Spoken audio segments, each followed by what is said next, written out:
السلام عليكم. الحمد لله رب العالمين.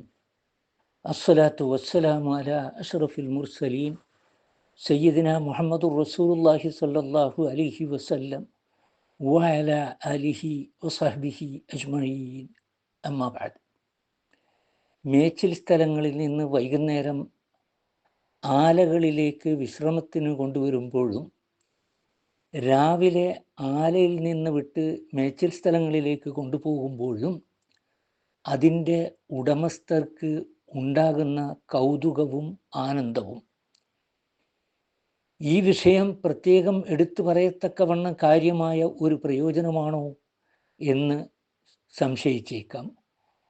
ഐഹിക വിഭവങ്ങളുടെ ആധിക്യത്തിലും അഭിവൃദ്ധിയിലും മനുഷ്യനുള്ള ആവേശം, താല്പര്യവും അഭിമാനവും ആരെയും പറഞ്ഞറിയിക്കേണ്ടതായിട്ടില്ല.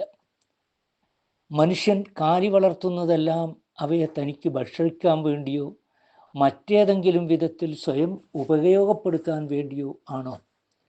അല്ല.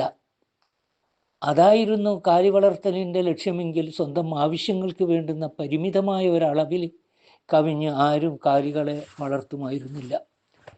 1000 ഒട്ടകമുള്ളവൻ അത് 2000 ആക്കുവാനും 10,000 ആടുള്ളവൻ അത് 20,000 ആക്കുവാനും ലക്ഷക്കണക്കിൽ ഉറുപ്പികയുടെ വ്യവസായം നടത്തുന്നവൻ അത് കോടിക്കണക്കിൽ വളർത്തുവാനും രാപ്പകൽ മെനക്കെടുന്നത് അവ മൂലം ലഭിക്കുന്ന അഴകും മൂടിയും കണ്ട് ആനന്ദിക്കുവാനല്ലാതെ മറ്റെന്തിനാണ്?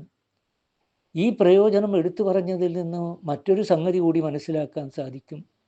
സമ്പത്തിൻ്റെ വർധനവ് അള്ളാഹുവിൻ്റെ പക്കൽ നിന്നുള്ള ഒരു അനുഗ്രഹമാണെന്ന്. അള്ളാഹു നിയമിച്ച അവകാശങ്ങളും കടപ്പാടുകളും പാലിച്ചുകൊണ്ട് അതിൽ നന്ദി പ്രകടിപ്പിക്കുന്ന പക്ഷം അതുമൂലം വമ്പിച്ച പുണ്യം സമ്പാദിക്കാൻ അത് പ്രയോജനപ്പെടും എന്നുമാണ്. വആഖിറു ദഅ്വാനാ അനിൽ ഹംദുലില്ലാഹി റബ്ബിൽ ആലമീൻ. അസ്സലാമു അലൈക്കും.